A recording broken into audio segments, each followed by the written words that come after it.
Hello, and welcome to the Blueprint Café Podcast, where we discuss tactics and strategies for building and sustaining winning cultures and teams. Simply put, these are conversations about high-quality leadership at its finest. My name's Darric Miller. I'm the president of the Blueprint Corporation, and we're the East Coast Safety Manufacturers Representative Agency. Today, we are joined by one of our industry's top leaders, Kelly Rolen. Kelly is an experienced veteran of the construction safety and health field. With over 25 years of experience, he has made significant contributions to the construction industry, earning a reputation for building and managing safety and health programs that focus on people and processes. As Director of Safety at BL Harbert International, he is responsible for supporting safety and health efforts for construction projects all over the world. Kelly is a graduate of Southeastern Oklahoma State University, where he earned a bachelor's degree of science in occupational safety and health in 1998. He holds numerous certifications from the Board of Certified Safety Professionals. Kelly also serves as a city councilor for the city of Lakeview, Alabama, where he provides leadership, guidance, and sound judgment for the city of Lakeview. Outside of his professional life, Kelly enjoys fishing, carpentry, and spending time with his family, demonstrating a well-rounded, diverse range of interests. Join us while we unpack this conversation about leadership with a really good dude.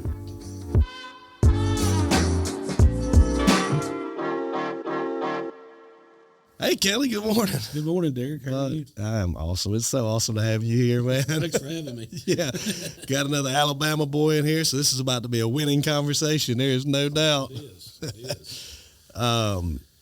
So, Kelly, we've known each other for a number of years now. We met at the Alabama Governor's Conference, and I don't remember which year it was, and it was very hot down there, and we were attempted to survive a round of golf together. That's correct. Yeah.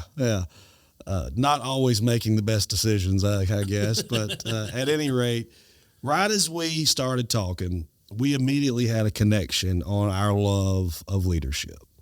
We started talking about books we had read and how we develop cultures. And when we were putting this podcast together, as we're kind of drawing up a list of, okay, who's going to be our first guests, you were right on that list immediately because of conversations we've had before and our love of this topic, right? Sure. Yeah. And so you've got an amazing background. You've been all over the world, and we're going to explore a lot of that today. And before we get into what you do today with BL Harbert and who BL Harbert is, and we'll get to all of that, you're not originally from Alabama. You're from Oklahoma. Yes. Yeah, I originally grew up in a little town in southeastern Oklahoma called Fort Towson, Oklahoma. Fort what? Fort Towson. Okay. And so I did typically tell people I grew up 15 miles east of Hugo, which nobody knows where Hugo is. So then you say, well, I grew up 165 miles south of Tulsa. Perfect. So yeah, I gotta say, I grew up in River Bend, Alabama, and nobody knows where that's at. So it's like, well, it's kind of between Tuscaloosa and Birmingham, sort of, So it's absolutely in the middle of nothing. Yeah. So rural farming community. Yeah. In the middle of Oklahoma, but once again, it worked out great. Work ethic. You grow up in rural, farming, cattle country. Yeah. You're gonna develop a pretty good work ethic as a result of that. Yeah, I guess by no choice of your own, you just got to, because it is what it is. Yeah, it helps build ambition. I don't mind building this barbed wire fence whenever I'm 15, 16, but I don't want to be done when I'm 70. Yeah, it's good things to learn. Like, just because I can do it doesn't mean I want to do it. That's right.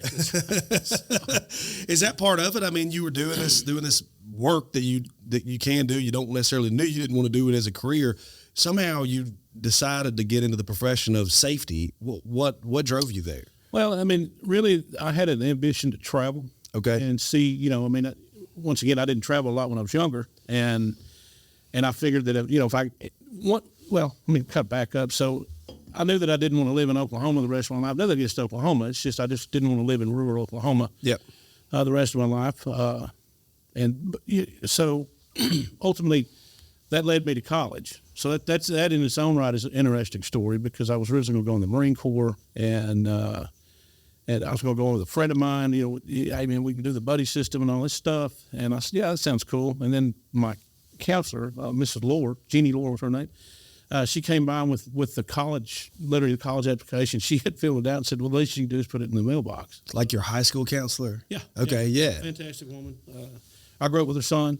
We went to school. He was a year younger than I was. But anyhow, so that led me to Southeastern Oklahoma State University, which was when it was first built, it was an extension of OSU. Okay. Oklahoma State University, so let me get that right.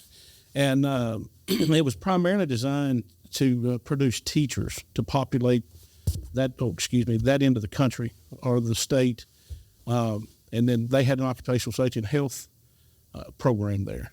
Really didn't know what I wanted to do, but I had worked with some companies where I'm not going to say that safety and health wasn't their focus. They just didn't know. I mean, and that's when it dawned on me that, I wonder how many other companies out here, that have the same thing going on where, that the workplace is detrimental to an employee's health, and they just don't know. I mean, I worked at a feed mill, and it was just a bunch of, farmers that, it was actually a co-op, so a bunch of farmers collectively owned this particular co-op, and we had a feed mill that where they started mixing custom feed and stuff like that. So you had all these airborne, plus they did fertilizer.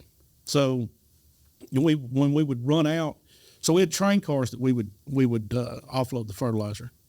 But if we ran out of like nitrate or potash or something like that, one of the ingredients, they would bring these trucks in, these tractor trailer trucks, and they would blow this stuff into these bins where we'd go scoop them up with a bobcat and mix this custom fertilizer. So between that and the feed mill, I mean, you're just sitting out there as an 18-year-old kid, and you're going, I know this is not good for me. I don't know why, but I just know it's not. Yeah. And then what year is this? This would have been around 19. I was still in junior college. So I went to junior college in Idabel, Oklahoma, and then I transferred to Southeastern to get my bachelor's degree. But so that had to be around 94, 95, 96, somewhere in there. Okay, yeah. And anyhow, then I left there and went to work at another feed mill, and it was as equally dangerous. I mean, it's open augers, things like that. And when it come time to declare a major, I kind of said, well, this occupational safety and health business is, 30 years old. It was, the William Steger Act was passed in 1970. This was I graduated in 98. So, yeah. At that time, it was, 26 years old, 27 years old. Yeah. And I said, well, it's a fairly new field. And and back then, I think there might have been like 13 schools that offered an occupational safety and master's degree. Because it's funny, I worked a job up in Decatur, Alabama, at the Boeing plant there, and I remember this guy. He'd been managing safety for 10 or 15 years. Great guy. His name was Kevin Hickey, and I remember him like doing the bow, the SNL. Whenever I told him I had a bachelor's degree in safety and health, so I thought that was pretty interesting. And then while I was in college, I started working construction. And after a lot of my friends, their dads work construction, so we'd go with them in the summertime and make money, so we could have money to spend when you go back to college that year. And it's funny how much money you could live on back then. Like $7,000 a year. Somehow you did it work. Yeah, oh yeah, had a good time doing it. Yeah. So I went from that, and then I developed contacts, and I ended up going to work for a mechanical company out of South Fulton, Tennessee, Stanley Jones Corporation. I worked there for about 8.5 years. Now, were you still in Oklahoma? No. My first job was in Hastings, Nebraska. We was building about an $85 million soybean processing plant there that made soybean oil. And pretty interesting process. It was a neat project because we did. It's funny. My first project out of college, we were doing slip form concrete. I'm never done it again. It's pretty cool. Yeah, it's a very interesting process. And then I worked there, and I had a really great mentor. And I would be ashamed of myself if I didn't mention him. But I had a great teacher and mentor in Paul McClay. He's since passed away, but he was a fantastic teacher. Very practical approach to safety and management. Fair, It was always about, well, we just need to do the right thing. Whether it's right or wrong, we need to do the right thing. And he told me something that's kind of stuck with me. He said, look, at the end of the day, regardless of what happens, if you can lay your head on the pillow at night, Yeah. you're going to be in a lot better shape than the guy that can. Yeah. So, Yeah. And man, it's so important, especially at any age, but especially at that age, to get lucky enough, define luck however you want to, fortunate enough to have somebody grab you like that and take you under their wing and not only teach you tactics of how to do a certain job, but really philosophy of leadership and your approach. I was fortunate enough as well to have some of that. And I don't know if it's amazing how, particularly at that age, how it could really shape really the rest of your life. Yeah. Yeah. Well, not only do you apply it in business, you apply a lot of that stuff in a personal aspect. 100%. Yeah.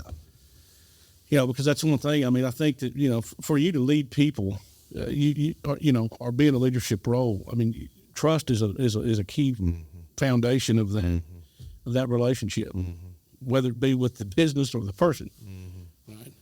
So, and I've seen that parlay itself into even into like business relationships with stuff you don't traditionally see people have, like a lot of people like manufacturers reps and distributors. Most people just they kind of look at them like Circle K. They have something to sell. I got money, therefore. But no, to me, I mean, it's interesting with the way we procure stuff, the relationships, the true business relationships that we build, and personal relationships. Yep. So it's all relative. And once again, all that's based on trust. In my opinion, it's like you told me you was going to do this. You told me you was going to give me something for a particular price. Yeah, I think it also speaks to the quality of people in our field. There's a lot of good people in the safety industry. There is, and I think we kind of inherently, because we have a certain duty to be really good at what we do. So more people go back home, or with their fingers and toes, or go home at all. I'm trying. This industry's chock full of really good people. We're fortunate in that way. So you're in Nebraska, doing your first job. Yeah, and then I went from there to South Carolina. So you were getting to already early on kind of check that box of scratch that itch, so to speak, of travel. Oh, yeah. Yeah. Oh, yeah. Yeah. Then I ended up working at Fujifilm. Oh. Which was a heck of a facility. I forget how many. I think at that time, this was probably in 99. Because somewhere in there, I moved to Alabama, then I moved away from Alabama. I'm getting my years mixed up. But anyways, so I think at that time, they'd spent over $1 billion on that facility. You got to remember, this is 25, 30 years ago. Yeah. So, or 25 years, at least. And we were actually making, believe it or not, disposable cameras. We were doing the mechanical for Kojima, which was a construction firm. We were working the mechanical for them. And like I said, it was a huge facility. I forget. I think it was about a $350 million project. I'm never certainly correct on, but we were just doing the mechanical. So, excuse me, left there, moved to Nashville. Yeah. Lived in Dixon for a little while. Yeah. Then I went from there and I moved back home, got out of the construction industry, went to work for a company called Turner International Piping Systems, which is based out of Louisiana. Yep. Probably familiar with them. Yep. And then I wasn't there very long, 2 or 3 months, and my old boss and mentor called me and said, "Hey man, I got a gig in Kansas. I know I've asked you," he said, "but it's do or die. Either get on board or I'm gonna call somebody else." I said, "All right, come in." So I went back to work for Mr. McClay, or for Stanley Jones. Trying to think I think I went to Kansas and then I don't remember. South Carolina, Kansas, tomato, right? They're exactly the same. Yeah. But anyhow, ended up working at a beef processing plant there. Then I moved to Birmingham. Yeah. For some reason, these years are not adding up. Maybe it was 2001 when I really moved to Birmingham, because we started what is now called the University Hospital. I was still working with Stanley Jones. Yep. Brassfield was the general contractor on it, or the construction manager. And I was on that project for 40 months. And then I went to work as a regional manager at that point for Stanley Jones. And then company went bankrupt around 2005, I think it was. And I went to work for Robbins and Morton. Yeah. And worked for them out of Huntsville for quite a while. had a house. Let's see. Let me make sure I get this right. So I moved to Birmingham, moved from Birmingham, lived in Huntsville for 3.5 years. Yeah. Back to Birmingham and bought a house and all that good stuff. And was promoted to regional manager there. And then I went back to Huntsville. Mm-hmm. And then I went to work for Harbert in 2011. And, I always say all the companies I've worked for have been very good companies. Still Jones was a good company. Robinson Moore was a good company. But when I went to Harbert, I was like, man, I wish I'd have found this company 20 years ago. Very good. Just the overall company, the vibe of the company, and just the way you're treated. You're treated with a level of respect, and people do want to hear your opinions. They want to know, hey, what do you think about this? And and the other thing too is I've worked. Or I got the feeling. This is all anecdotal, but I got the feeling at some point like you're just safety. We don't really want you involved in anything else. Okay. Where at Harbert, it's it's kind of like, well, if you can pitch in and contribute, man, have at it. That's so smart because that's going to help create a true culture of safety at that point because you can ingrain safety into the fabric of the company. Yeah. And so, and even through this procurement thing, like, we've worked with our operations group because we fall under our operations group at Harbert, and we worked at standardized scaffold, stuff like that, and so that's kind of a hybrid thing. A scaffold is kind of a safety thing once it's built, or while you're building it, but the actual purchase of it is more of an operations thing. It's to me, scaffolding, you can't build a building without scaffolding in a lot of instances. Sure. So but we kind of got involved in that, and once again, I mean, there's challenges to anything, but what I found challenging was just venturing into these new things. Like I'd never bought scaffold in my life. Yeah. You just called somebody and rented it. Yeah. Yeah. Where moving over to the international division. So I went to work for Harbert. I guess I should digress. Went to Harbert in 2011 and worked in the U.S. group. Okay. So you started in the U.S. group. Yeah. And actually my first job was the office I work in now for the international group. They were building an international headquarters when I went to work there. Okay. And then we went from there down to Auburn and worked on a residence hall down there. And then I went from there to Tuscaloosa. That's an upgrade. Yeah. So work on the Ferguson Center. Yep. And which was right next. What is that? There's that bookstore. What's it called? Something, I can't remember the name of it. But the Sup is one of them down there. The soup store. That's it. Or something store. Yeah, that's it. Yeah. It's a really nice building. And then, but I had interviewed with the international group before I went to Tuscaloosa, so I did somewhere in there. And then I went to work for the international group in 2013. When you did that, was it the job you have today? Did you go straight into the director of safety there? Or? Yes and no. So I had a coworker named Barry Lemoyne. We were both senior safety. Well, I think he was the international safety director at that point. Okay.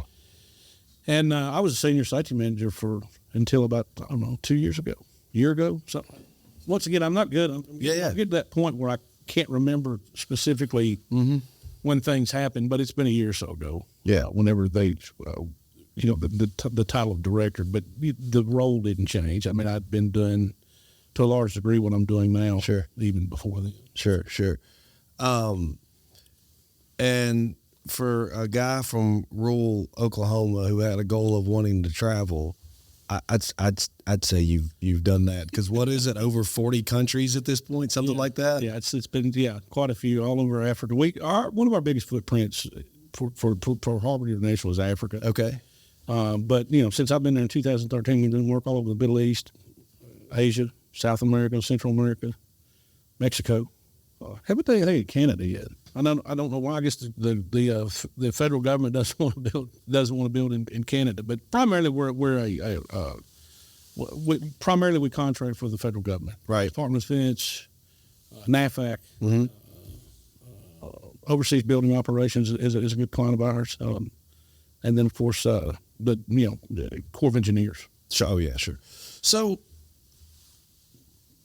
how did BL Harbert get into that? I mean, it's somewhat of a niche business, right? Yes. Well, Yeah, I'd say federal contracting as a whole. I mean, there's a lot of people that do it, but as far as specifically what you guys do. Yeah, specifically what we do in the international group, yeah, it's pretty niche. Yeah.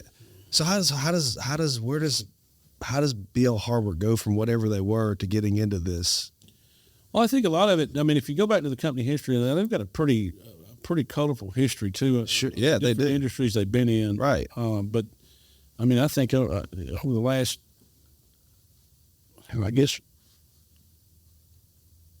because you had Bill Harbert Construction, and I think it was the Harbert Companies or something like that. I can't remember the actual lineage of the name, but anyhow, through the the Harbert family, what everybody talks about is the Harbert family. So that they've had these consortium of businesses over the years. They've been in coal mining and pipelining. Yeah, I mean, didn't they start doing this stuff like in the 40s? I want to say it was. I can't remember that year when that would. But yeah, it was after World War II. Right. Yeah. And one of their keystone or landmark projects was running piping, literally a supply line of, I think it was gas line, from I think Houston or somewhere in Texas all the way across the southeast United States to Florida. Wow. And when you see pictures of this, they're literally out in swamps and stuff. And then they were so efficient at building in these difficult areas, such as swamps and stuff. The way I understood it, they ended up down in South America doing jobs, and the next thing you know, they were over in Egypt building airports and things like that. Because they could they figured out a way to specialize in building where other people couldn't really do it, and they did it efficiently and effectively. It sounds like that's correct. Yeah, that's, build anything everywhere. Yeah, that's exactly right. That's what the BL Harbert motto, so to speak, right? Yeah. And like I said, that's the thing that we specialize. I mean, we truly believe that we can build anything anywhere. Yeah. And I don't have a reason not to believe that we can. Sure. We do it every day. Well, and you're not a small company. I mean, it's 10,000 plus employees, right? Yeah. It's a moving target, but yeah, it's 10 or 11 somewhere. 9 to 11. Yeah. Depends on, Yeah. But yeah, for the most part, I think the last number I had was well over 10,000. That's amazing. Yeah, it's amazing. And the last I saw was either 58 or 64 different nationalities that work for us. Wow. So it's pretty interesting too. Well, and you said you do a lot of the work in Africa.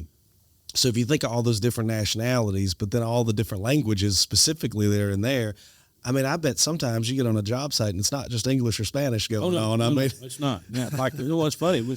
We have a job in Africa right now, and typically in Africa, most people speak French. Okay. But depending on what the local language is, like I was talking to a gentleman there. He's native to Congo, and he said it was interesting. He said his kids know, I think it was 4 languages, because it was interesting.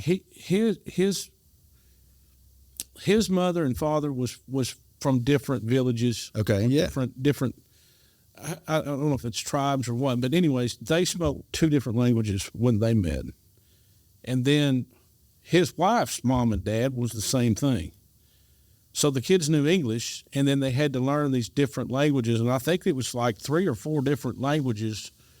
And he told me the languages. I can't remember. Sure, yeah. It's like Swahili, and then there was 3 or 4 local dialects that they spoke, and I thought that was interesting. And that's what makes you feel bad though, is people overseas have a tendency to just learn languages. Like we have people that work for us that know 5 and 6 languages. It's pretty interesting. And then here I've been trying to learn Spanish for 20 years. And Hola.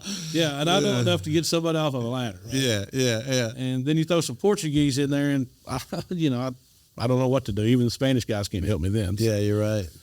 Yeah.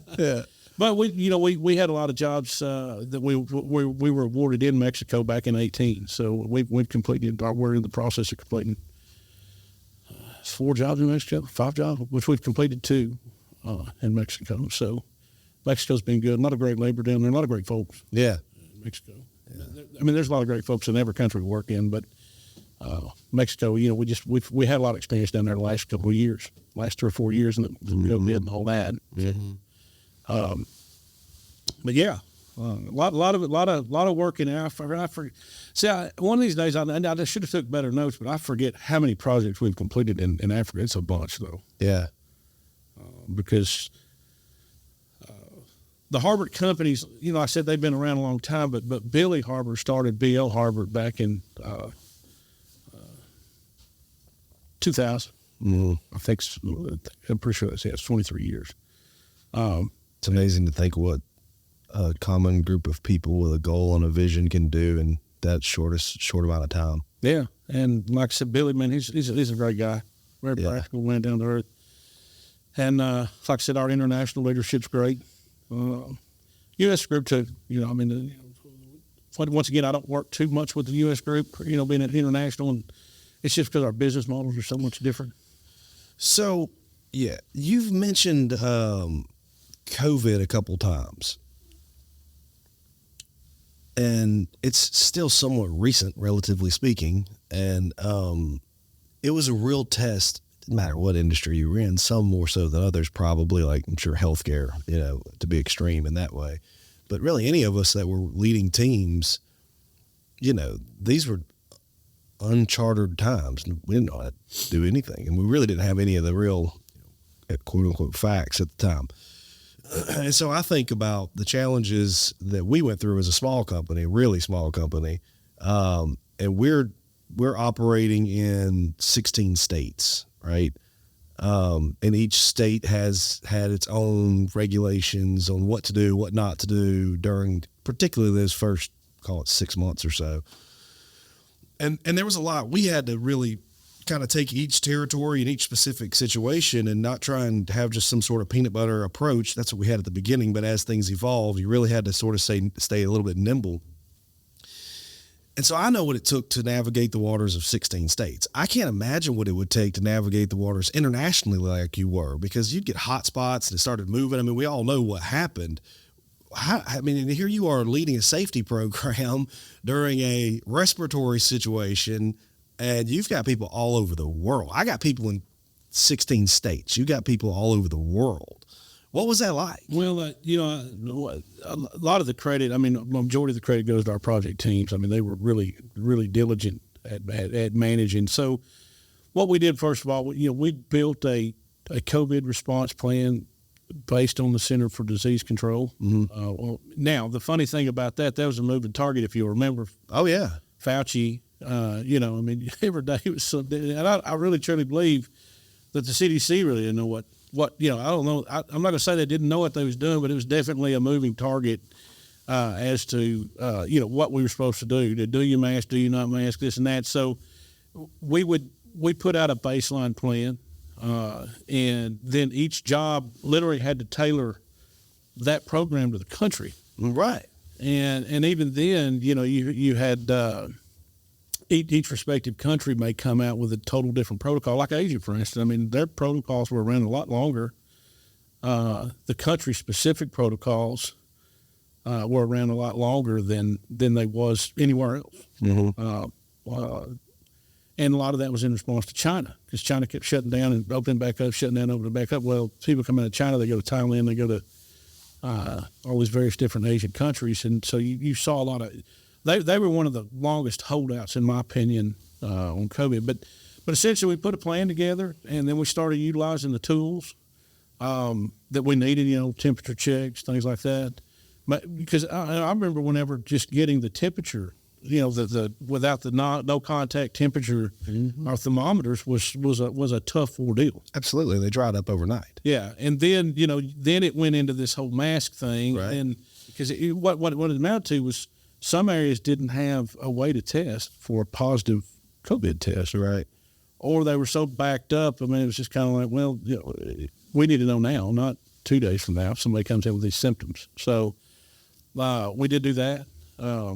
And that was crazy. You're talking about a crazy purchase. It was literally like, hey, we're going to take the payment up front. You may not get them. We're going to put you in the queue, and if they get lost between here and there, Singapore to the United States, yeah, it's yours. Yeah, man, the buying of stuff was so wild right then. The freight costs went crazy. And, containers costing $20,000+ to get over, and The same thing was really big in the glove business, right? Where you got to pay for it up front. And there was you had to be really careful the moves you were making during that time. I can't imagine logistically though. Okay, so just take these no contact thermometers. So you get them from Singapore, they hit the United States, but you got people all over the world. I can't imagine like logistically how you guys are moving the things you need and getting them to the right places as fast as you can. Yeah, and some things we were wildly successful, and other things we wasn't. Like masks was another. I mean, we had jobs on masks. It was interesting to me how everybody had to have an N95 mask, and then as supply dwindled overnight, now you can use KN or the Chinese equivalent to the N95. Right. It's kind of like, the N95 kind of went out the window. And now you just got to wear this paper mask. Yeah, what was funny is eventually it was like, just take your bed sheet and cut it up and have your grandma sew it and throw that on, And I guess, not to be critical, I guess at the time, then people really didn't. There was still not enough. There was still too many unknowns. Yeah, and I think hindsight, people would have done things a lot different. Oh, certainly. Hindsight's 20/20. Isn't that ever? So yeah. Yeah, but to be a company your size with people all over the world navigating those waters and you being the safety guy there, that's an especially unique responsibility. Yeah, well, we were ingrained in the process, but once again, our operations team and the president of our, once again, we worked with the U.S. group, but they had a total different dynamic. Sure. Right? Yeah. But the leadership in our company, the executive management, they were real good. And once again, the way our company's structured is each job is its own business unit. Right. But, I got to the habit of saying that I felt like we handled COVID as well as a Fortune 500 company did. We did the best we could do with the information that we had. We wasn't afraid to write policies down to say, hey, this is how we're going to manage COVID. Now, the funny thing about it was I don't think any one program matched anywhere across the globe just because of the uniqueness of the country you're working in. And even geographic, like in Mexico, regionally, things were different. This particular county might do something different than this one here. Yeah. And it was an interesting time, but I think we emerged from it. Now, and once again, being able to pivot, and because at one point we was tracking, each job was reporting into us every day, like how many cases did we have, et cetera, et cetera, et cetera. And we were tracking it using an Excel spreadsheet, and it crashed. So at that point, we knew, and I think what happened was we underestimated the amount of true data that we was going to be capturing. It was kind of one of the deals like, oh, okay, it's here. Oh, wait, it's not going away. And we never thought, 3 months in, we'd ever be tracking this. We thought it would get knocked out and everything would be fine. Yep. 6 months came, and then somewhere in that first 2 or 3 months, we stopped and went back to one of our developers, which is Real-Time Applications, that based out of Birmingham, and had them build us a COVID literally tracker. And we started that way. All the jobs could track online. Yeah, it wasn't a send it in. Yeah, and then us sit and try, because the problem was data consistency. Your data sets were all different. I mean, what our safety manager in Mexico was calling something, the one in Africa may call it something. Yeah, absolutely. Like even in just normal inventory, like some of the European countries, they call it like your turnover rate. Yeah. And so you have to kind of learn what all that stuff means. Yeah, some people call it attrition. Right. Yeah, some call it turnover. Yeah. So part of the BL Harbert philosophy, I think, I don't know that you put it exactly like this, is like detached leadership. And what I mean by that, and I think y'all have a different way of putting it, is you let each individual business unit make a lot of their own decisions. Is that? Yeah, they're pretty autonomous. Yeah. And that would have to help in a situation like what we were going through with COVID, where they're not waiting on corporate to give us these exact specific instructions. They're smart enough to make the decisions, And our whole company's geared that way. Yeah, it's part of the organization. Right, it's part of the fabric of the company, right? Yeah, well, yeah, because once again, that's where, like, it's interesting. Leadership to me at BL Harbert is really support. So it's recognizing the fact that whenever So you take a guy or gal and put them on a job site, and it doesn't really matter whatever management they are, but from a safety perspective, we place a safety manager on a job site. And for the most part, these are pretty good-sized projects, and they're busy. There's a lot of moving parts, a lot of things going on day in, day out. And to me, I mean, even if you're managing a $40 million job in the United States, it's hard to stop and write a technical document. Mm. And so, our attitude's always been, hey, we know what you're doing, and I'm glad you're there, but I need you focused on your job, which is managing the safety on that particular project. If you need something written from a technical standpoint, kick it back to us. Mm-hmm. I can shut the door and sit down and write a technical document. Mm-hmm. And we've taken that approach with training programs. Mm-hmm. That if you need a training program, I remember when we had a job in the Middle East, and somebody needed a utility vehicle training plan, so we'd sit down and built this utility vehicle training plan and kick them out. That's great. So to me, that's where the definition of leadership is somewhat skewed in the fact that I think support has to be an element of leadership Yes. Where in your team trust that what you're going to now we're very transparent with them, like, hey, I know you need this. I may not be able to get it to you tomorrow, but I think I'll get it to you by the end of the week. Well, communication. So, part of the real essence of real success in anything is communication. I believe that if we're going to make a mistake, we talk about this in the company, is if we're going to make a mistake in communication, it's going to be a mistake of over communication and not its cancerous alternative, of under communication. And setting those expectations are really important. And support, you're exactly right. I mean, if you look at what we'll be successful as we help others to be successful here at the company. And, I view it like I've got customers, right? So I've got, you're end users, you're a customer. My job is to serve you. Our distributors are our customers. So our job is to serve them. Our manufacturers that we're partnered with, well, that's my customer too. And then I've got a whole fourth set of customers, and that's my employees. Yeah, that's right? That's exactly and I got to serve them too, and I got to support them and try and make their job, frankly, as easy as I can make it. That's right. That's exactly correct. And that's the way we look at it. And the term support may be different from company to company, right? Or even from situation to situation inside of a company. Yeah. I mean, because I was sitting there talking specifically about training and talking specifically about policies and procedures. Yeah. But to me, support is literally picking the phone up. Oh, yeah. It could be a good point. Personal conversation. Mm-hmm. Like I'll never forget, I had one safety manager. He called me, and he's a fantastic guy. And he calls me up, and he says, I just need a vent. Mm-hmm. Well, vent away. Mm-hmm. And I just thought it was neat. And we sat and talked for about an hour, and he said, well, I appreciate it. I'm going to go back to work now. I said, okay. So funny. Some of us need it. That always happens from time to time, and sometimes that's all it is. Hey, let me just say out loud what I'm thinking, and then when we get done, I'll be back to doing what I'm doing. Yeah, because I mean, it's funny because it was I'd never had that happen before. Really, but it wouldn't surprise me if it happened again. Oh, it'll happen again with somebody else. Certainly it will. Yeah, certainly it will. Yeah. So I just thought I was like, well, I'll sit and listen to you. I don't have a problem with that. Yeah, better than you going out here and doing something you're going to regret. I've heard the term, I got to make sure I get this right. You should be efficient with your time and effective with people. I would agree with that. Yeah. Yeah. And now the application of that might be a little bit more harder than it is to say. That's so true, isn't it? Because everything sounds good till you're applying it, right? Mm-hmm. And it's kind of something we've talked about earlier. There's so many different principles out there in business and management, this and that. Yeah.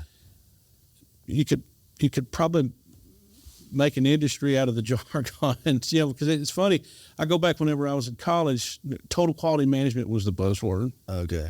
And what's funny is all this stuff has when you start looking at all these different management concepts, most of them are based in manufacturing, and most of them now you would go back and look at every one of them and say, well, there's a component of lean in there, where you may not per se. So what was the one that had the black belts and the green belts? And I'm not sure. I can't remember. Well, it's lean management, I guess it was.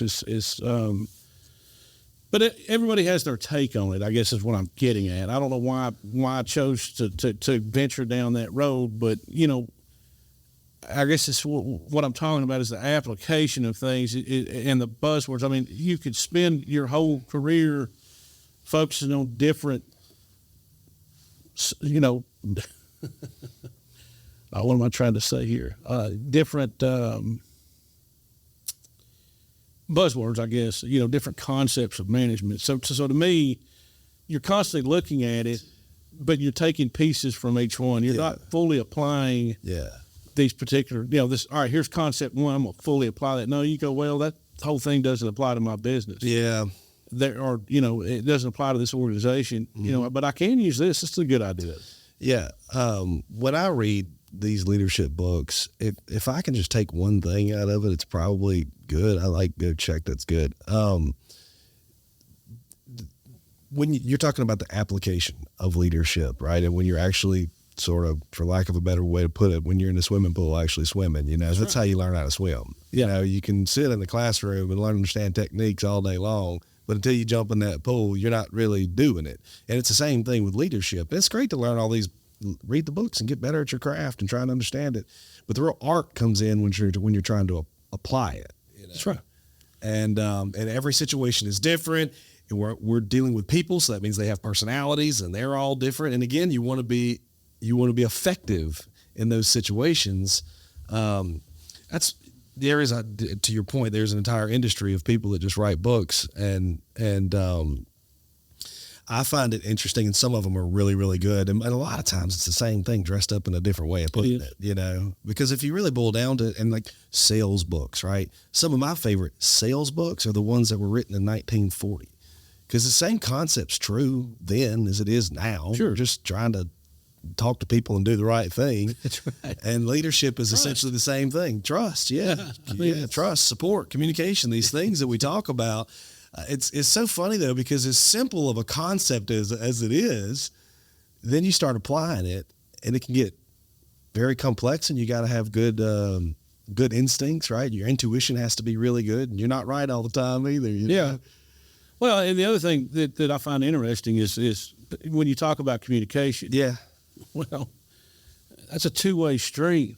You can't be the only voice in the room, and you got to open your ears. Certainly. So I gave you 2 ears and 1 mouth. That's right. Yeah. So, so even when we build tools in the company, ideally, we try to send everything out in a beta fashion to our teams and go, hey, will you use this?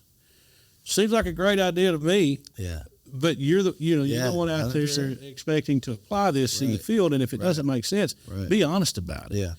And and we usually get about a 60% beta, somewhere in there, 40 to 60%. I would love to say it was 100%, but once again, always taking in stride that I don't know what's going on that job on a day-to-day basis. They may not have time to beta test a particular thing, but if we get a good sample of people involved in this process, at that point, we can walk away and say, that's a worthwhile endeavor, or no, we need to scrap this and get rid of it.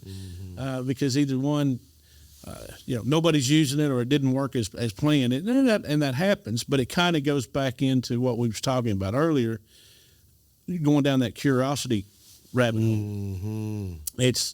I've got a problem, or I want to identify something, and I don't have a way to do that now. And so you kind of get curious, like what will work, what will not work. Yeah. And the only way you're really going to get a good sample of it is put something out there and get somebody to actually use it. It's no different than video games, computers, cars. Who knows what car is going to sell well? Yeah. Until you put it out there. Yeah, it's so true. But you're going to run sample groups and you're going to put concept cars together, and somebody's going to comment on that before you go into full line production. But at some point, you still just got to throw it out there and start somewhere. And that's what, to me, that's what you can't be scared to do that, because let's be honest, most companies, the thing they really don't like is change. Yeah. That's with people. I guess companies are a makeup of people. People don't like change for whatever reason. I love it. It's the only concept it's the only constant in life. It's change. It's going to be changing. Guess what? An hour from now, something else is going to happen. It's change. And I've just grown accustomed to it. I love it. And you're right. It freezes companies, though, I think. You said curiosity, and I'm so glad you brought it up because it's such an interesting concept that I don't know, maybe it's talked about more than I hear, but I don't hear people exploring the importance of curiosity in leadership. And I know we were talking a little bit before we hit record about, I'm constantly tinkering on the business, and because I'm curious on what will work and what will not work. And I think it's like a true cornerstone of leadership. You talked about cars and the production of cars. Think of how curious Elon Musk had to be to bring out this Cybertruck that just came out. Yeah. And part of that was they brought, I don't remember if it was a Chevy or a Ford or something, and they put it in the design room. And the engineers just sat there and looked at it, and his whole concept was the truck really hadn't changed in 100 years that much. But that, to not continue to tell the whole story necessarily, it was just how can we do it differently? And it was curiosity, right? It's just they get curious about the things, and we do it every day here. I mean, I love the element of curiosity. I think that's one of the things that makes leadership so much fun to me. Well, I think any effective disruptor is going to be a little curious. That's a good way to put it. Yeah, and I wished I had a better example to explain. But to me, for somebody to be effective in a leadership role, they got to have a vision or something, like where you're going. Oh yeah, and I mean, where do you see this thing? Because it was funny. I'd always said, the cliche in the industry was always, well, it takes 3 to 5 years to change the culture of a company. Complete garbage. Yeah, I don't believe that. I think to get on the path you want to be in, you're looking at 7 to 10 years. Because what I've witnessed is everything starts out as a concept, and then you take the concept and you push it out there and you go, okay, this is what we're doing. Yeah. And then you start modifying that because you realize that, well, this may work, that doesn't work, this doesn't work, this doesn't work.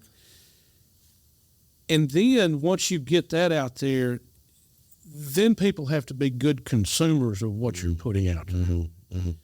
And what we noticed was we were going back to the autonomous part of it, and each thing being a business unit.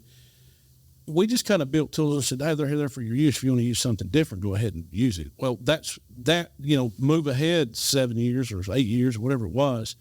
That's when we said, well, we got records all over the place, and we really can't utilize the data that we're using until we get into one system. So we revamped the whole system, got our beta groups in there, and it was the quantitative stage that we were in. Where, okay, now we got the system, we built it, we modified it, we've got our beta group in place, we've pushed the system back out there. Now we're saying you will use it. You have to use this system, and here's why. And I think that's one of the bigger mistakes people make is, adults, we're not kids, so when we start telling people why we're doing something, we should, if it's a worthwhile endeavor, we should be able to define it, and we should be able to define what our goal is, how it's going to benefit us, how it's going to benefit the company, and how it's going to make their job easier. Yeah. Ultimately, I mean, because that was the other thing. Like when we make new forms, our reporting systems, we try to get rid of 3 or 4 forms in the process. Smart. Because I remember at one time in the construction industry, you had a form to report general liability claims, you had a form to report work comp, you had a form to report. Just all these different insurance mechanisms. Well, we consolidated that all into one report, and it said, we really just need you to let us know something happened, and then the support element will tell you what we need. Smart. And a lot of our guys, they signaled that they liked it because it's just down and dirty. It's literally check boxes and drop down menus, and the only thing that you can't put in there is what's unique to that particular situation, what the event was. And then they reported it goes to all the people that need to be involved in that process. But I say all that, but at some point you get into the qualitative state. You move from that quantitative state and you say, all right, we've got information. Now how good is it? And there's a continual improvement loop throughout this whole process. And we're finding out right now that we've still got some issues on the qualitative side to give us what we really want to go back to our leadership and executive management and say, hey, this is where our gaps are here. We can do that, but it's still not quite where we feel like it should be. Mm-hmm. And like I said, we've been working on it for over the last year. And the other thing too, and I've noticed this at different companies everywhere I've worked, is the IT function. Like, so the advent of technology and the internet and just the way business is done. If you go back and you think 20 years ago, we still had fax machines, and that, it seems like yesterday we were using fax machines, but when was the last time you actually sent a fax? You said something the other day when we were hanging out that I think was so funny, and it's something I never thought about, was faxing a blueprint and how long it would take to print that thing out, when is the last time you even saw a fax machine? I mean, there for a while, there was a running joke that the last thing you fax is, I guess, your offer letter. When college football, they were like waiting to the last minute to get the fax from, their 5-star or whatever. And I'm like, why are we? And this wasn't that long ago, actually. Yeah. But other than that, who uses a fax machine, But what I think, but it's changed so fast, though. Technology has changed so fast. Yeah, and I think that's what a lot of companies, I'm not going to say they struggle with it. It's just, man, things move at such a rapid rate. Yeah. And everybody has each department has their own needs. But then at some point you realize, well, we've got all this stuff and it all needs to work together and all needs to talk, and then getting all that tied into one system can be a challenge. When you undertake something like that, it does take a long time. You mentioned explaining the why to people. Back in the day, you could just go, here's what you're going to do because I'm saying you're going to do it, so go. Don't ask me why, just go. Yeah. You can't do that. You can't do that. You're not going to get a true culture the way you want. And you should be able to explain why, and you should do it. We should be able to do it pretty easily. It should take very few words, Here's why we're doing it. This is what's in it for you. This is what's in it for the company. I've found that when you include people and help them understand why you're doing what you're doing, that people will rally around a cause bigger than themselves. They're a part of something at that point, and they want to buy in, and then you get really smart people engaged. And you can change culture faster that way.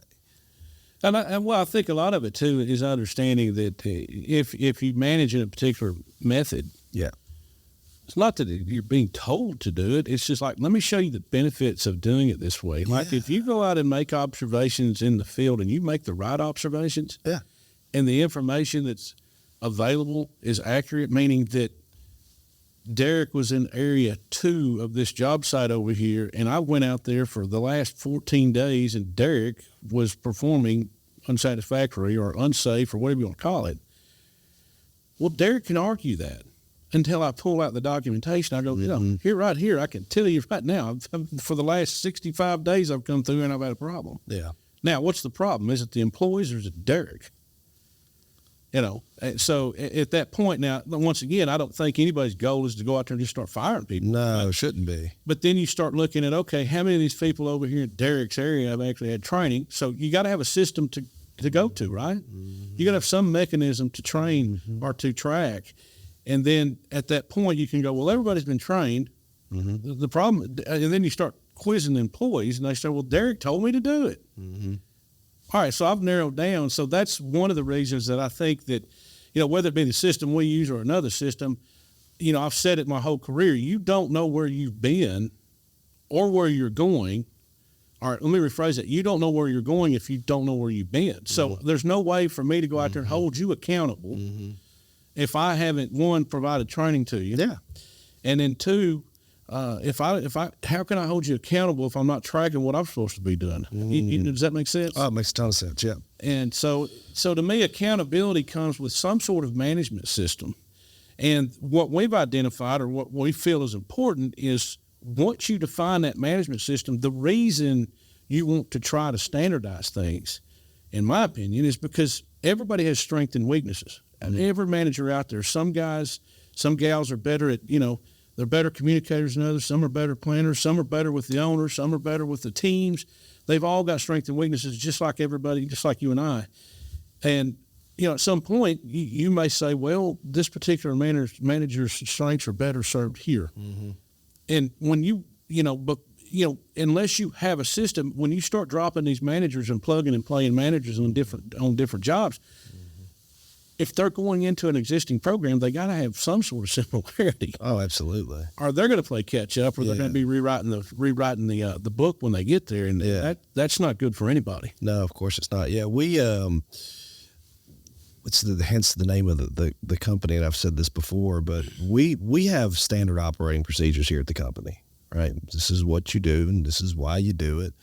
But there's so much flexibility with the individual, right? So you can apply our SOP. There's plenty you can to your strengths, right? To do or for what your market needs, because market needs are different as well. But there still needs to be some sort of like base level SOPs that we're all leaning back to. So when we're operating in New Jersey, it's going to be different than how we're operating in Florida, as an example. But there's going to be a ton of similarities on our internal processes. Sure. And you talked about earlier, well, first of all, let me take ownership. Did I provide training? Okay, I did. Now, did I provide effective training, right? Something that they can actually digest and it made sense. And you do have to start checking those boxes. And then sometimes you just got the wrong person on the team, and that's okay. That's great. That's okay. You talked also about measuring these things and not knowing where you're going if you don't know where you've been.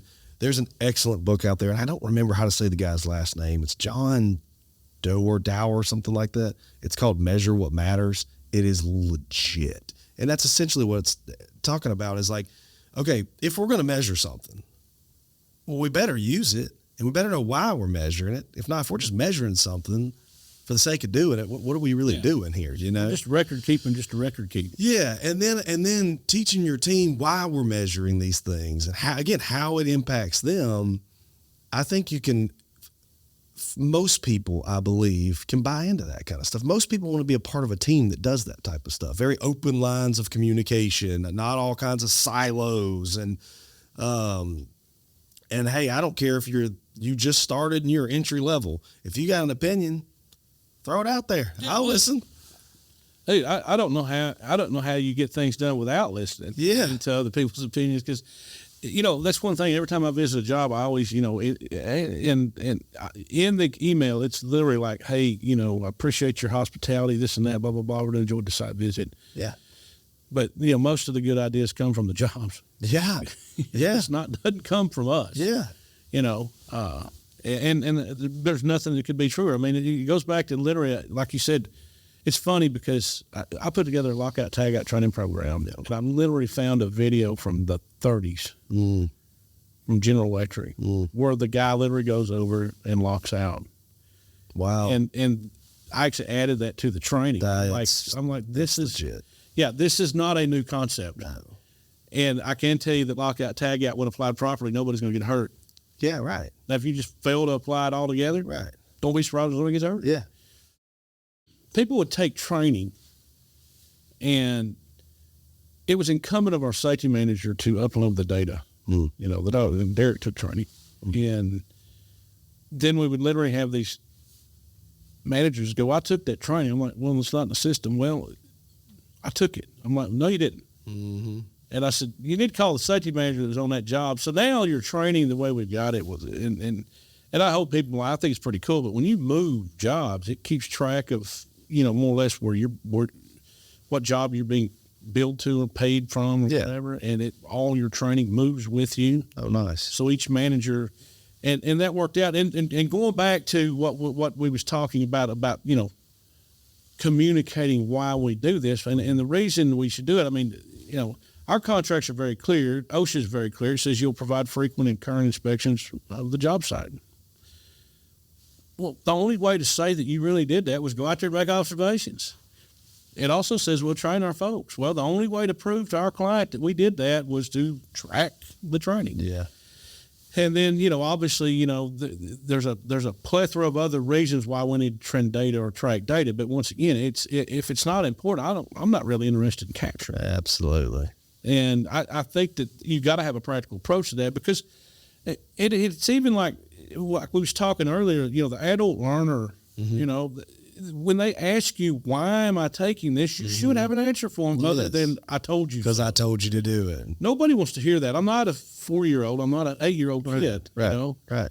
And, you know, so don't get me started on the education system in America, but there's some of that going on, and you know, also, you know, like, why are these kids taking this? What's required? Well, why is it required? Why is it required? Because there's so many other practical things that in life you're going to need to know. That's exactly right. Why aren't you taking how to not balance a checkbook, because nobody does that anymore because it's all online. But, but even the concept of balancing the checkbook and understanding common interest rates and things like that. Yeah. You know, like, I mean, I get taking applied physics, fine, but can we make sure we also, like, you know, you can count? Yeah. Can we make sure? Exactly. There's some other very practical things that are going to happen in life. Yeah. I mean, if you're an engineer, you might need to take some higher, some higher math courses, right? Yeah. Or more. I don't know what the word I'm looking for, but some geometry and calculus and stuff like that. But I've never applied that stuff. Well, and that's true. And so in business, it's sometimes I've seen leaders get like all up into this where it's like, oh, we're going to train on all this like voodoo, like, you know, black belt type stuff. Well, I mean, that's cool. And are we doing that for you because you just think it's cool? I mean, are we really doing it because we're going to apply it somewhere and it's going to have an impact on our people and our business? If so, I'm all in. Yeah. But if you're just doing it just to do it. Yeah. What are we doing? Yeah. Just want to spend some money, it's tax write-off. Yeah, exactly. Yeah, I don't know. Yeah. So, so to echo what you're saying, I totally agree. I mean, you know, why have a process if you can't define it? Mm-hmm. That, you know, to me, you don't need that process. Mm-hmm. Yeah, and when we talk about change with people and companies not liking change, I didn't make this saying up, but I don't know where it came from, but I think it's very true, is that the most expensive thing a person can own is a closed mind. And I think that can happen so much with leaders in business. It's like, well, why are you doing it that way? Well, it's because that's how we've always done it. Okay, well, that may not make a lot of sense, you know, because the way we conduct business today is not like how we conducted business 20 years ago. It's damn sure not how we're going to be conducting business. Yeah, 20 years from now. Even a year from now, probably, because things are changing so fast right now. And if you can't stay dynamic and keep your mind open, it's going to really, going to, at best, you will have a low ceiling, at very best. Well, I can recall just 10 years ago, 11, 12 years ago, people saying, well, you know, there's people in the company that, you know, they don't know how to use a computer. And what I find compelling is the same guy that'll sit there and tell you, or the same man or woman that'll sit there and tell you they can't use a computer is the same person that's setting their Facebook and their kids. Mm-hmm. So is it a fact that they really don't understand computers? They don't want to. Yeah. And at some point, you know, I hate to say it, the business was going to move by you. Right, yeah. If you have that closed approach to technology. And it's just like the whole conversation we've had on artificial intelligence, AI. Yep. You know, embrace it, because it will make a lot of the stuff that you do on a day-to-day basis, it will make it more efficient. Mm-hmm. I'm not going to say it's going to sit and do it for you, because one thing that I have found out about AI, your expertise is the sanity check for the AI. But as far as sitting down and typing something, it's pretty sharp. But that's what your expertise and your experience is for, is to make sure what it typed is accurate and makes sense. Mm-hmm. But yeah, it's a great time, sir. But you know, I don't know how many companies are leveraging it. I'm trying to leverage it into everything we do. Yeah, I think for whatever reason, and you and I both agree to this, and we've talked about this, people just want to put their head in the sand, and I'm not going to participate in this. Okay, well, you're going to get blown past. You know, life is going to move right past you. Yeah. You know, and that's fine if that's what you want to do in your life. But if you're trying to be a leader and you're trying to run a business, you've got to stay out ahead of this stuff. Well, and the other thing, too, that I've found when it comes to technology, though, a lot of times you'll get ingrained in it, and then you'll realize, well, somebody's already done this. Yeah. You know, then you'll go grab it and utilize their product, because it once again, the learning curve on some of this stuff, like I was talking to the gentleman that's producing this earlier, and we were talking about like Photoshop or Adobe products. Great products, man, but there is a learning curve with like this Creative Cloud, you know, these programs. Oh yeah, Premiere and different programs. Oh yeah, and yeah, you can do a lot of stuff with it if you got time to sit down and do it. Most people that, that are in some sort of management position just can't sit down and learn, apply 12 months to a program. So then you start looking for somebody that's already done it. Yeah. Yeah. Which is kind of what we did during COVID to digress back to COVID. Yeah. We prided ourselves on having a very hands-on formal program training approach. Our program was primarily formal, and for a plethora of reasons, language barriers and things of that nature. And it's just, we always build, like on all our jobs, we build a training center where our guys and gals can come sit down, and it's air conditioned, and you got audio, visual, and sound and things like that. But when COVID hit, he wasn't doing that, So at that point, we had to pivot, and that's when we went into looking at, okay, what is something that's practical that I can use that I can learn real quick? So we found a program that had a bolt-on onto PowerPoint.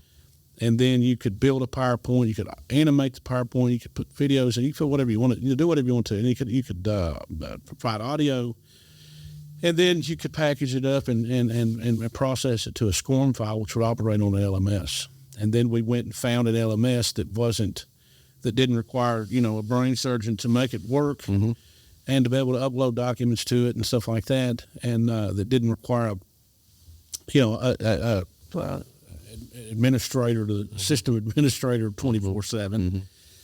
And we was able to start delivering, custom made, Harbert training to our jobs via the LMS. And that's, even since then, we've taken the approach that we're attempting to make all of our training in shorter clips, because if you read about the adult learner today, they've got a very short attention span, and it's because, and I don't think it's talking about the person. It's just the society we're in. People are used to going on TikTok, and so if you can mold your training and your approach to training into short tidbits of information, because at the end of the day, I don't really need you to understand that subpart M is the fall protection standard for OSHA. What I need you to understand is you need to top 6 foot. Yeah. What I need you to understand is you need to be tied to something that'll hold you a 5,000 pound anchor. Right. And then what I really need you to understand is, what are you going to hit?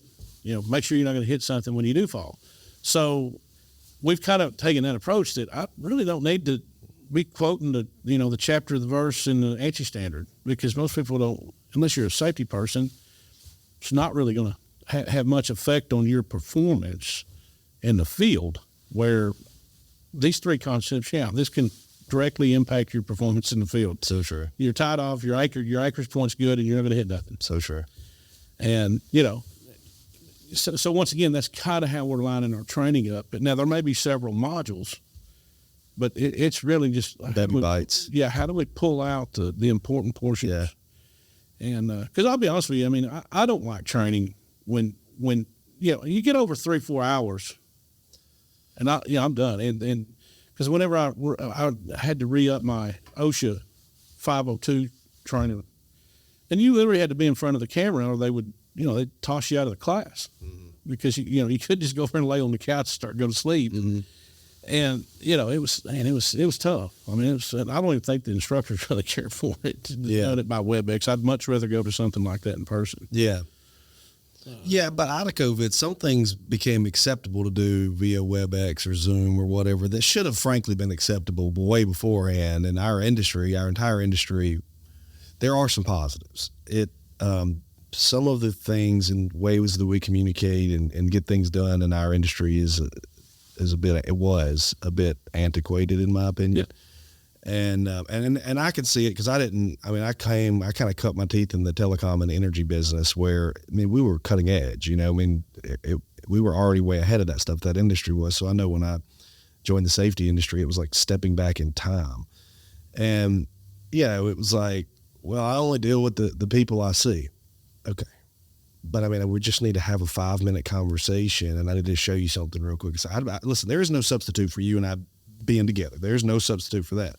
It's just sometimes I don't need to drive 5 hours to have a 5-minute conversation with you. Right. Show you something real quick. Well, all I need to know is yes or no. I really don't need to go. Exactly. Drive to Sacramento. Yeah, and again, to be crystal clear, I believe that there is no substitution for being face-to-face. There is no substitution for it. It's just not always required, and for whatever reason, it just felt like it was absolutely required. Well, now there's a real acceptance, and I know people say if I'd never had to do another Zoom meeting in my life, that'd be great, and that's fine. You probably on a whole bunch of them where people just want to talk and have a meeting about a meeting, and that's you're probably on the wrong ones.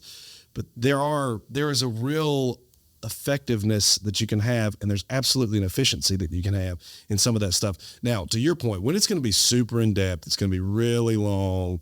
Those types of things are way more impactful still in person. I think it's rooted in our DNA. When in COVID, people were like, there was this mass exodus from working together in offices, right? We're all working from home, and this is going to be the thing forever.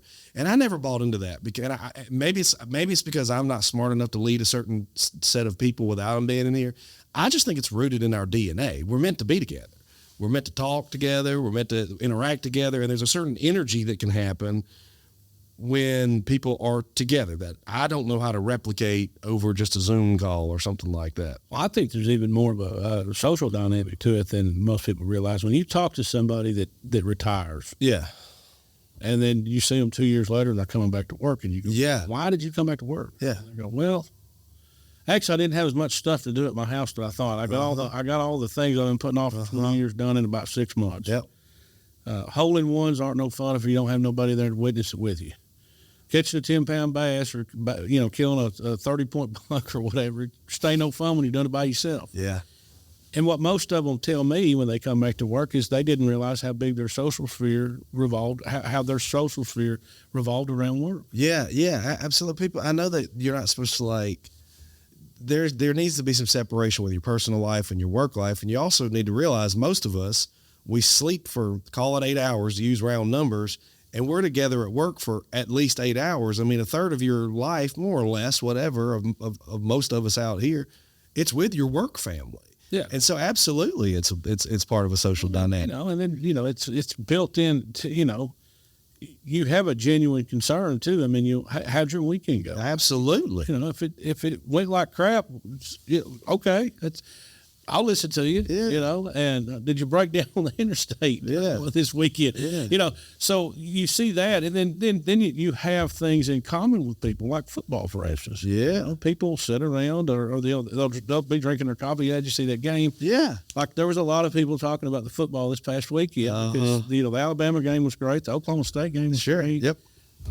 The Michigan Ohio State game was a great game to watch. I mean, if you're a fan, this was a good weekend for football, regardless of where your allegiances lie in terms of teams. But I hear that a lot from people that retire and come back to work, and it's they just said, look, I just kind of got bored sitting at home. And I had one guy who was funny. He told me, he said, yeah, when I came back home, my wife and I, we didn't really like each other because he had been traveling all the years. Yeah, that happens. And it was not that they just genuinely didn't like each other. That was her domain. Mm-hmm. She was there all the time, and she had a particular way she conducted her business with the kids, and that house was ran in a particular manner, and he was throwing a monkey wrench in it. Mm-hmm. But the funny thing about it was he identified that, and he said, so I just let her handle everything just like she did whenever I was traveling. I just go do my thing, and he would go tinker around in the shop. But I thought it was a funny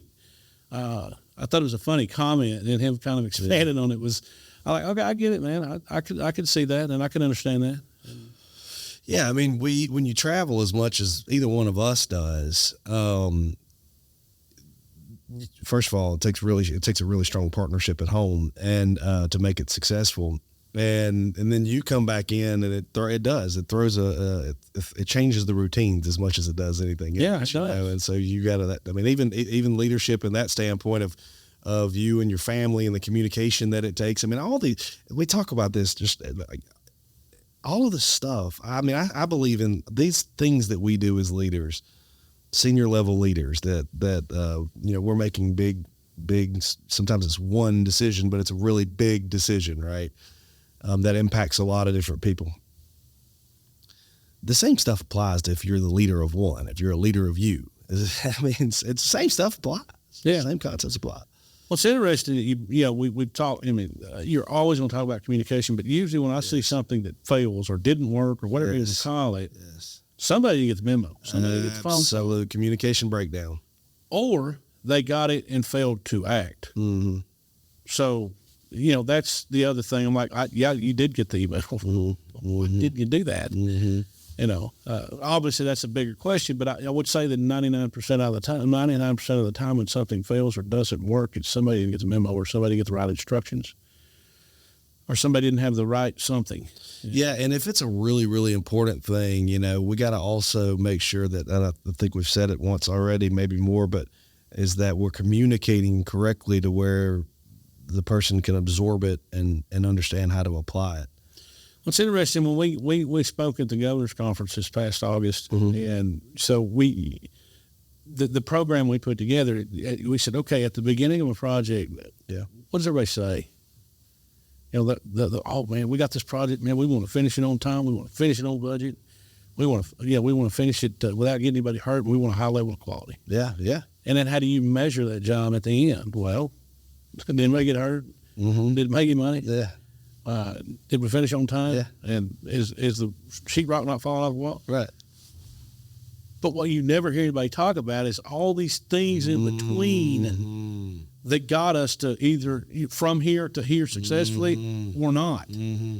And we do have a tendency to talk about all the stuff in the middle whenever these goal or these results aren't achieved based off of our original goals, right? Mm-hmm. So I find that compelling. Nobody really talks about, what all do we do in here when we achieve the profit margin we set out to make and we achieve the schedule that we set out to make. Nobody got hurt, and there's an exception high level of quality. Everybody's rah, and we're not really looking at what the team did to make that happen. And are we learning all of these positive things that we did? Because, even as human beings, we have a tendency to focus on, the job that's in the trench that can't seem to get out of the hole because there was a litany of mistakes or whatever it may be. Yeah. And, and I've seen, I'm not saying that we sit around and dwell on it, but it seems like that through my years of just being in management, people seem to remember that job and what went wrong on that job, but nobody really talks about what went right on this job over here that they walked off the job 6 months earlier than they should have. Yeah. Clearly there's something to be learned from both of them. Yeah. You're going to find out what went wrong here and you're going to apply it as a best practice, or, you're going to say, all right, here's the remedy to this. Yeah. And it somehow becomes a best practice over here, or you're going to see something, some contrast between them two jobs that makes sense, and we should be able to articulate that. Yeah, it's true. So I think that has to do with the way the timing in which people think they need to emphasize learning in their life. So life kind of does this, and you kind of hope it sort of does this, where it goes up, but it's not going to be a perfect line going up with however you want to. If you want to take the job sites, you're not going to always perfectly get better. You're going to have some that are good, some that are bad, some that are good, some that are bad, but you're hoping you're gradually getting better overall. And I've found that working with people, they're inherently more motivated to try and learn from something when it was wrong. Mm-hmm. But and to your point, when you get stuff right, that's some of the best time to learn. That's exactly right. Some of the best time to learn, right? Like in sales, I always tell them best time to make sales right after you make a sale. Like if we did something, like if whatever project, whether it's a job site or whatever it is, if it's a great month in sales or whatever, a lot of times I know I've seen sales guys my entire career. And if things are going really well, numbers are going really well, it's like, check, cool, just keep going. But when numbers are bad, now we're starting, why is it bad? Why is it bad? I don't know. Why was it good? Why was it good? Yeah. And learn from that and build on that. So it's interesting that you apply that to job sites. And what a great message you guys brought down to the governor's conference, because the Alabama governor's conference, to be clear, that had to be I would assume a refreshing message. Well, we felt it wasn't. And the thing about it, everybody was like, well, you're in the construction track. I said, this doesn't really matter if it's construction or not. No, it's life. We talked about would apply in any telecom, sales. because it's literally, what are we trying to say was the name of it. What are we really trying to say when we get this job, this is our goal, and here's the outcome. That's great. That all that gets measured, but what I feel like we're not good at measuring is all this where the cake's really mixed and baked and all that. That to me is what did this team do that this one didn't do. And most people like you, to go back to what you was talking about, when somebody says, well, everybody wants to learn when things are bad. When you're in a valley. I think a lot of it is, I don't want to be that guy or that gal. And I think that's why people have a tendency to remember the negative, the job that didn't perform well. Well, I don't want to be that. I don't want to be that. I want to be them. That's probably a lot of I don't want truth to be in that team. Yeah. And, once again, and sometimes you can't define what went wrong. It was just a bad project. Yeah. And I don't know that that's necessarily true. I think if you dig far enough, you'll find out, but it may be one of them deals where everybody just wants to move on because, luckily, you don't have, you don't have a lot of them. So we sure hope not. I can say as an industry as a whole, I'd say that, most of the companies I've worked for learn from that, except for perhaps one that went bankrupt. And, I don't know what actually led to the bankruptcy, but something did. Yeah. So, one thing that I've been thinking about, though, is like succession planning.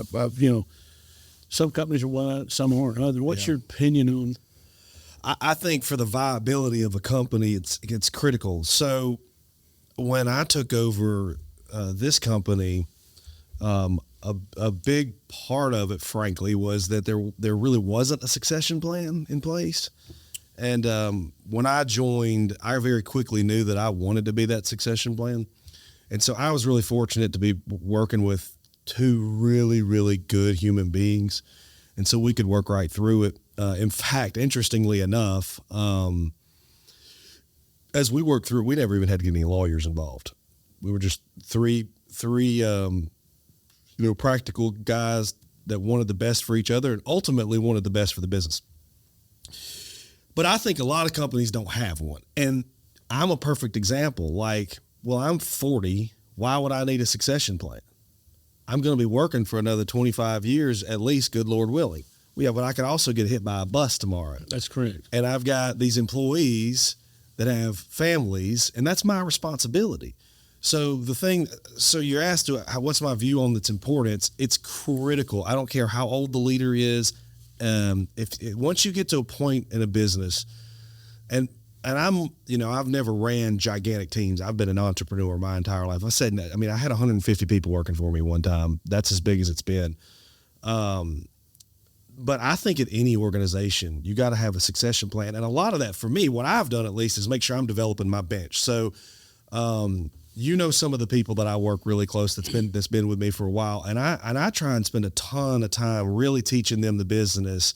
Our operations director, I've tried to spend as much time with her as I possibly can on how to run the back end of this business. I think it's absolutely critical that you do that as a leader. I think it has to be part of your culture.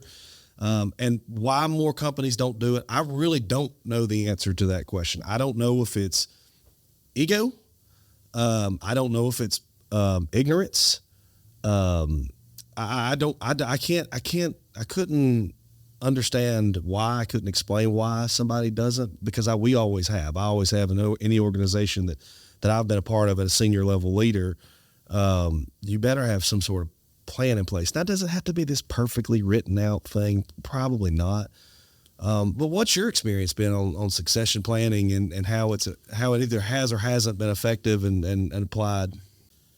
I've always had the approach that you should be more or less working yourself out of a job, meaning that whatever I know, because I may get hit by a bus tomorrow. The guy that's working right next to me should know what I'm doing. Yeah, and I don't know why so many people, if it's a fear of loss or something, I don't know, but it's funny you just brought it up the way you just did.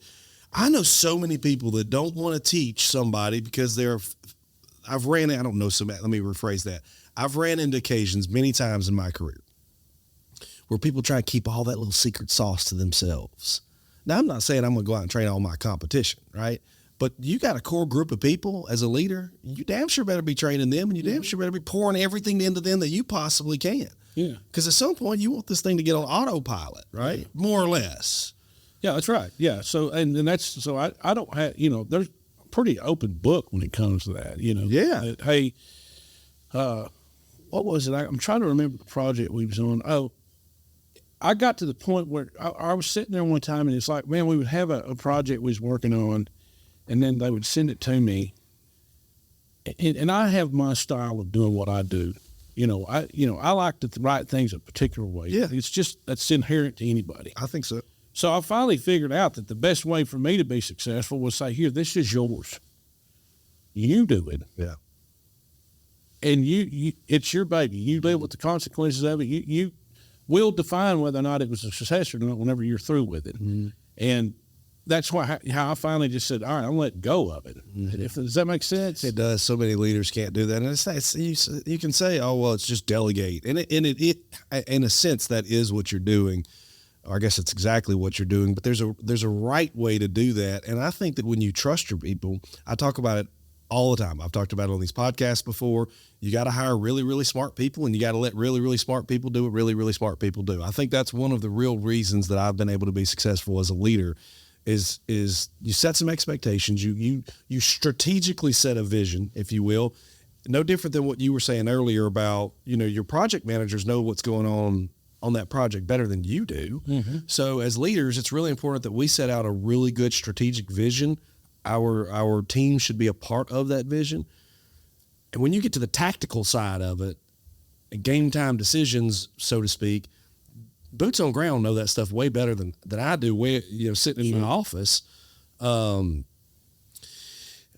it's so easy. You read these books. It's like, oh, you got to delegate. And yeah, okay, cool. But there's an effective way to really do it. A lot of it is the same stuff we're talking about right here. All right, here's your baby. You're going to do it. Here's the vision for what we're trying to do. Here's why we're trying to do it. Here's concepts you need to think about when you get into the tactical execution of this project, and then we'll live with the consequences. You own it. Yeah, and you own it. Good, better, and different. Right, and I think it's important to empower people to own those types of things. Yeah, I think that's the only way that you mold leaders. Yes. Yeah, what you don't want to be as a leader of followers. You want to be a leader of leaders. Mm-hmm. That's right. You want to build people up and have them be leaders of themselves and of their responsibilities and of their duties, and not be afraid of the word accountability. Well, the other thing that I find that's going through my head as we're sitting here speaking, though, is I think one thing that leaders or managers, there's a difference, but yeah. But anyways, I think that from my perspective, one thing that is I think of it like branding. Like I've got a certain expectation of when I turn out a piece of work, I want it to have a particular look, a particular feel. Yep. I want it to be professional. Yeah. And I think that's one of the hardest things to delegate is being able to articulate, this is what our product should look like, or it should have some semblance of this, and everybody understanding that. More or less, I've always taken the approach that if I'm going to put my name on it, it's going to be something I want to put my name on, not just some garbage that I just kicked out in 20 minutes. Mm-hmm. Because believe me, your end user, they see that. Mm-hmm.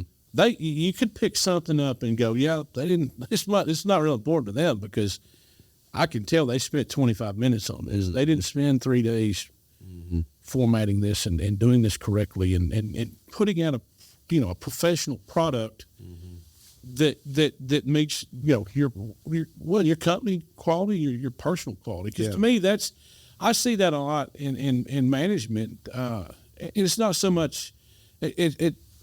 When I say that, I'm not speaking about Harvard. I'm just saying it. I see it in management in a lot of places. Sure. Like, I can't believe I just got sent this because I don't even know what this is. Right. And somebody put this together this way. Yeah. And the bad thing about it, the person that sent it to me, who I have confidence in or trust them to do the right thing, actually sent it to me. Yeah. So it kind of makes you, does that make sense? Yeah, it does. And there's so many concepts right in there of first of all, extreme ownership, on them taking extreme ownership, you taking ownership, that ultimately it's your responsibility to train them correctly. There's so much there though. one thing we talked about, I just lost my train of thought there. One thing you and I've talked about, if somebody sends you something like that, is you and I've talked about this before, where kind of, again, going back to measure what matters. Like, what's the point of what we're about to do? Is it just to check the box, or do I really need to get into it? If I really need to get into it, make sure my brand is stamped on there, my personal brand, and ultimately our brand. Make sure I know that. And if not, if we're just trying to check a quick box, and make sure I know that as a leader, right? We just had a sales meeting with Tingley. They always do an amazing job with a sales meeting at NSC. It's part of the tradition of what they do. And Lou Moya is the concept builder of all of that, and he was the first person we had on the podcast, and he and I have talked about leadership ad nauseum. And, excuse me, the theme of the meeting this year was Be the Brand. And he went through these definitions of what a brand is. And I'm not talking about like branding from a marketing standpoint, right? I mean, not from an individual standpoint. Correct. And ultimately, the brand of a company is a collection of individuals. Each one of those individuals has a brand, and we all need it to be kind of centered around the same concept here of what it is we're trying to do. So, like, part of a brand of a good company, in my opinion, part of it is a collection of really good people that produce really good work consistently. Sure. Right. And to your point, when you put your name on something, that's it, right? So when you wear the Blueprint logo or the BL Harbert logo, you should do it with pride. Yeah. And there's a responsibility there as you as an individual, because the team, the company, not just Darric the leader or Kelly the leader. No, there's been a collection of people before you that have helped get the reputation of this company where it's at. You've got a responsibility to continue to add to that, right? And not take away from that. Maintain it, yeah. Right. And that's one thing that the president of our international, he'll say, first thing, don't forget, Chuck Bones his name, but don't forget where we came from. Yeah. Yeah. And it takes a long time to build a brand. It takes a long time to build a reputation, but it takes that long to erase off. So true. And the mayor of our town, he says it all the time. He said, people will always remember, they won't remember the 1,000 good things you do, but they'll certainly remember the one bad thing that you do. Yeah, it's so true. So, and he's retired Army 35 years. Yeah. It's pretty interesting, because he's spot on about it. He's 100% right. Yeah, things I do right, that I hear never. Things I do wrong, that I hear ever. I had somebody tell me that one time. Again, I didn't make that one up, but it's so true. It's like negative energy. It used to spread twice as fast as positive energy. I bet it's way faster than that with social media and just the way communicate. Yeah, and it's unfortunate. Misery loves company, I guess. I don't know why it is that way, but if you've got, again, BL Harbert has an impeccable reputation. You've got an impeccable culture. Yeah. People should take pride in wearing that badge there. Yeah. That's exactly right. And I think they do for the most part. Yeah, they do. Like I said, it's truly a unique company. And like I said at the beginning of this conversation, not to take anything away from Robinson Moore, not to take anything away from Stanley Jones Corporation, but I truly, when I say this, I mean, I truly wished I'd have found that company 25 years ago. Yeah, well, you can appreciate it better now that you found it now, though. Things do work out for a reason. I believe that the timing of things is funny sometimes, because you wouldn't have been the same person that 25 years ago as you were now when you can really appreciate it. I know we've had sometimes you'll have people that have only worked in really bad cultures and they come here, or mostly have, and they can really appreciate what it is that we're trying to do. And we're far from perfect. Occasionally we'll have somebody who's really like an entry-level person who's really never had a job. And sometimes I wonder, if they realize that the culture here is not where it is everywhere. We really spend a ton of energy and time trying to build a culture where it's genuine, right? Yeah. Genuinely care about one another and care about one another's successes. It doesn't mean that I'm going to tell you what you want to hear all the time. Don't get me wrong. That's part of caring about you. Yeah. Right. That's part of the business, right? Yeah. Well, I mean, yeah, absolutely. So we could talk for hours and hours and hours, and because we love this stuff so much. I think that this is a really good place to kind of to pause, and then maybe we come back together at some point in time and just continue right along here, because this has been an excellent conversation. I really enjoyed it. Yeah, me too. It's a real honor to have you here. I mean, you're running a big team with a lot of responsibilities all over the world, and like I said already one time, when you were a little boy doing those things you didn't want to do, you knew you wanted to travel, and Bubba, you've done that. Yeah. And like, one thing that I can say is kudos to all our teams. Yeah. I mean, we've got some great folks all over the world, and they do a wonderful job. It's a testament to them, their fortitude and their ability to deliver the jobs. And we're just a part of it. Yeah. I mean, they're ultimately the biggest part of it, but we just try to contribute, what's practical and what makes sense. Yeah. Yeah. We'll continue doing a great job leading. The world needs you. The industry needs you. And we need more great leaders. So thanks for coming up and investing the time. You could have been, I guess, quite literally anywhere in the world right now. And you're right here with me. So I appreciate you having me. Yeah. Thank you, Kelly. Yeah, thank you. A huge thanks to my friend Kelly Rolen for joining us today. What a story. What a journey from small town Oklahoma to literally Mr. Worldwide. Thank you all for investing your time with us here at the Blueprint Café Podcast. You can find out more information on BL Harbert by going to blharbert.com or on all of the social sites at BL Harbert. Also, you can learn more about the Blueprint Corporation by going to teamblueprint.com or on all social at team_blueprint. If you like the content from today's podcast, check us out on YouTube at the Blueprint Cafe.